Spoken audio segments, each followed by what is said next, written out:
नमस्कार, आप देख रहे हैं ब्रेकिंग बिहार। अभी हमारे साथ हैं लोक जनशक्ति पार्टी के प्रवक्ता सह प्रभारी कृष्णा जी। आइए इनसे बात करते हैं। चिराग जी की जो अभी आशीर्वाद यात्रा चल रही है, जिसमें कि आप देख सकते हैं हर तरह अपार जन समर्थन मिल रहा है और पारस जी के मंत्री बनने से लेकर तमाम मुद्दों पर बात करेंगे अभी हम कृष्णा जी से। कृष्णा जी, आपका स्वागत है ब्रेकिंग बिहार। जी नमस्ते। कृष्णा जी, आप तो देख रहे हैं आशीर्वाद यात्रा में चिराग जी को क्या जन समर्थन मिल रहा है, इससे तो आप लोगों का मन एकदम गदगद होगा। नहीं भाई, सिर्फ हम नहीं देख रहे हैं, पूरे बिहार की आवाम के साथ साथ देश में जो सत्ता पे बैठे हैं, बिहार के सत्ता पे बैठे हैं, वो तमाम लोग हमारे राष्ट्रीय अध्यक्ष जी का जो स्वागत हो रहा है, जो जन सैलाब मिला है, जो जनता का आशीर्वाद मिला है, जो माताएं बहनें का आशीर्वाद मिला है, तमाम बिहार की आवाम देख रही है और तमाम बिहार की आवाम की ओर से आशीर्वाद मिल रहा है। बिहार के सत्ता में बैठे लोगों भी देख रहे हैं कि जन सैलाब किस तरीके से आशीर्वाद के रूप में चिराग जी को मिल रहा है। ये आपने सुना होगा कि पारस जी का बयान आया है कि वो भले रामविलास जी के संपत्ति के वारिस हो सकते हैं, लेकिन उनका राजनीतिक जो है उत्तराधिकारी मैं ही हूं, चिराग जी नहीं। देखिए, पूरा बिहार, पूरा देश यह जानता है कि रामविलास पासवान जी ने पशुपति कुमार पारस जी को उंगली पकड़ के राजनीति में लाया जी। और उसका श्रेय वो ले रहे हैं, ये बिल्कुल ही गलत है। मंत्री बनने के लालच में, नीतीश कुमार के दबाव में उन्होंने पार्टी के साथ नहीं बल्कि परिवार के साथ भी उन्होंने धोखा दिया और अपने आप को राम कहते हैं। लक्ष्मण और भरत तीन भाई की जोड़ी कहते हैं पशुपति कुमार पारस। तो राम के पुत्र को किस तरीके से लक्ष्मण ने पीछे से चाकू मारा, छुरा मारा, आप देख सकते हैं। तो रामविलास पासवान ऊपर से सब देख रहे हैं, कभी पशुपति कुमार पारस जी को माफ नहीं करेंगे। इस बात को मैं आपको विश्वास दिला देना चाहता हूं। जिंदगी भर पशुपति कुमार पारस आंख के आंसू नहीं, खून के आंसू रोएंगे। कृष्णा जी, एक सवाल ये आ रहा है कि तमाम विरोध के बावजूद आपने देखा कि विधानसभा चुनाव में जिस तरह से चिराग जी खुलकर अपने राम के साथ थे, और वैसी स्थिति जो कि चिराग जी के जीवन का सबसे ज्यादा, आप इसको कह सकते हैं, संघर्ष का समय है या उनके संकट का समय है, वैसी स्थिति में राम ने न इनका साथ छोड़ा बल्कि इनके तमाम विरोध के बावजूद पारस जी को मंत्री बना दिया। नहीं, देखिए, वो जनता दल यू के कोटे से मंत्री बनाए गए हैं। हम लोगों को उससे कोई ऐतराज नहीं है। बहुत बहुत गद्दार 420 चाचा को बधाई हो और देश के यशस्वी प्रधानमंत्री जी को भी बधाई हो। क्योंकि देखिए, प्रधानमंत्री जी का एक अपना विशेषाधिकार होता है कि वो किसी भी दल के किसी भी नेता को मंत्री बना सकते हैं। बहरहाल लोक जनशक्ति पार्टी के कोटे से कोई भी मंत्री नहीं बना है और लोक जनशक्ति पार्टी पे अधिकार चिराग पासवान जी की है, इसमें कहीं कोई इफवट नहीं है। राम का तो साथ नहीं मिला। नहीं, तो राम ने ये भी तो नहीं कहा कि हमने छोड़ दिया हनुमान को। ये नहीं कहा, तो फिर हम कैसे नहीं मानेंगे।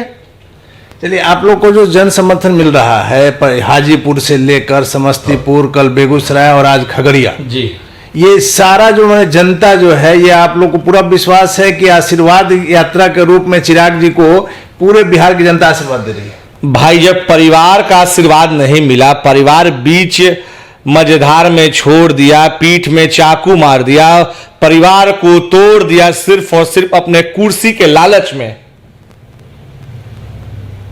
तो हमारा परिवार कौन है? बिहार की आवाम है, बिहार की जनता है। और जिस तरीके से जनता का आशीर्वाद मिल रहा है, जन समर्थन मिल रहा है, अपने आप में बहुत कुछ कहता है। तो सोचना पशुपति कुमार पारस जी को है। अगर मंत्री बनने से ही सब कुछ हो जाता तो और पहले ही मंत्री बन जाते। देखिए, पशुपति कुमार पारस जी ने रामविलास पासवान जी की देहांत का उन्होंने इंतजार किया। मैं आपको खुलेआम ये बता देना चाहता हूं, जिस तरीके से उन्होंने, 1 वर्ष भी पूरा नहीं हुआ था और अपने भाई के जयंती पर उन्होंने महाभोज का आयोजन किया। राम, लक्ष्मण, भरत में तीनों में सबसे दुलरुआ कौन थे? रामचंद्र पासवान जी। उनकी जयंती 1 जनवरी को मनाई जाती है। पशुपति कुमार पारस जी ने क्यों नहीं मनाया? ये बात हम नहीं पूछते हैं, ये बात बिहार की आवाम पूछता है, लोक जनशक्ति पार्टी के कार्यकर्ता पूछता है कि आपने क्यों नहीं मनाया। और मंत्री बनने के लालच में नए नए कपड़े खरीद रहे हैं। रामविलास पासवान जी को आप मजाक उड़ा रहे हैं और नीतीश कुमार के गोद में जाके बैठ गए।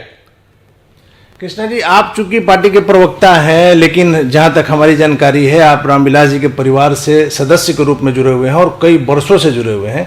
इस लिहाज से एक सवाल आपसे बनता है कि सूरजभान सिंह, जिनको न सिर्फ रामविलास जी ने उनके परिवार में 3-3 MP बनाया, बल्कि उनको कितना वो मान सम्मान देते थे, और चिराग जी उनके भाई की तरह, उनके बेटा की तरह थे।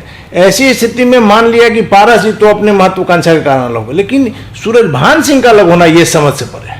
देखिए, सूरजभान जी समझ से आज भी हम लोग के पड़े हैं। जिस आप सूरजभान जी के बारे में बात करें, उनकी पत्नी वीणा देवी जी जो हमारे पार्टी के सांसद भी रह चुकी हैं, उन्होंने हमेशा चिराग पासवान जी को भाई कहने का कार्य किया। और आज भी जो मेंबर्स लोगों का जो बैठक था वहां पे उनके आवास पे सूरजभान जी के, उस दिन भी उन्होंने स्पष्ट कर दिया था मीडिया के सामने।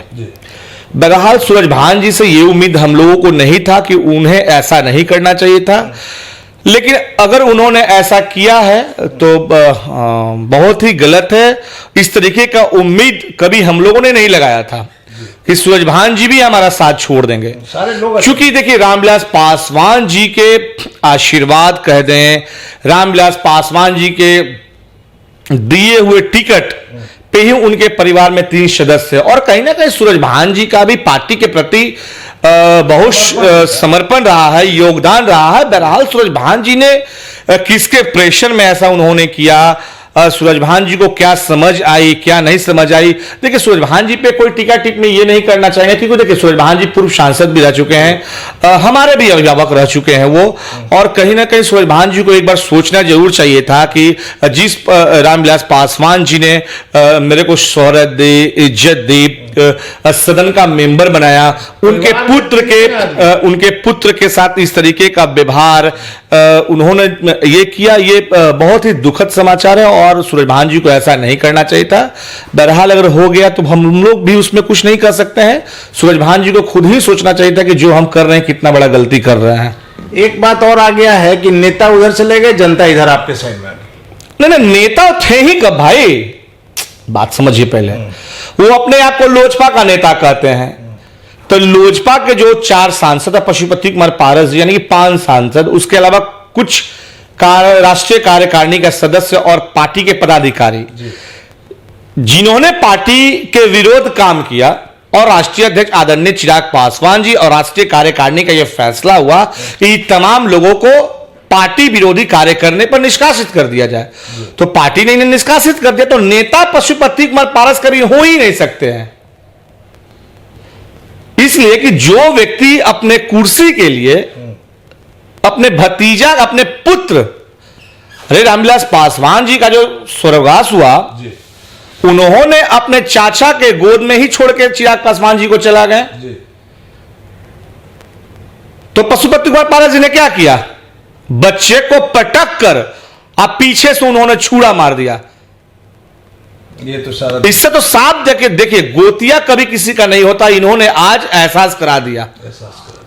आप लोग का अगला कदम जो है वो क्या होगा? अगला कदम सिर्फ और सिर्फ बिहार के जनता के ऊपर हमने छोड़ दिया है। अरे जब अपना ही धोखा दे दिए तो दूसरे से क्या उम्मीद है? आशीर्वाद यात्रा कब तक चल रहा है? आशीर्वाद यात्रा आज फर्स्ट चरण का, इसके बाद खगड़िया में है और 2 दिन का गैप है, चूंकि 2 दिन कुछ मीडिया के साथियों के साथ राष्ट्रीय अध्यक्ष महोदय बैठेंगे। उसके बाद फिर 12 तारीख से स्टार्ट होगा और लगातार आशीर्वाद यात्रा जो है चलता रहेगा। इसके बीच में कहीं कोई तरह का दिक्कत नहीं है। दिक्कत डिस्टेंस कहने का मतलब ये हो कि जिस तरीके से कोरोना का महामारी है, ईश्वर से हम कामना भी करते हैं कि हम तमाम बिहार के वासी, देश के वासी, पूरा दुनिया स्वस्थ रहे। हमारा जो आशीर्वाद यात्रा है वो बिहार के करीब करीब सब जिले में राष्ट्रीय अध्यक्ष जाने का कार्य करेंगे। धन्यवाद कृष्णा जी। तो ये थे हमारे साथ लोक जनशक्ति पार्टी के प्रवक्ता कृष्णा जी। आप देख रहे थे ब्रेकिंग बिहार, खबरों का सिलसिला जारी है, आप बने रहें ब्रेकिंग बिहार से।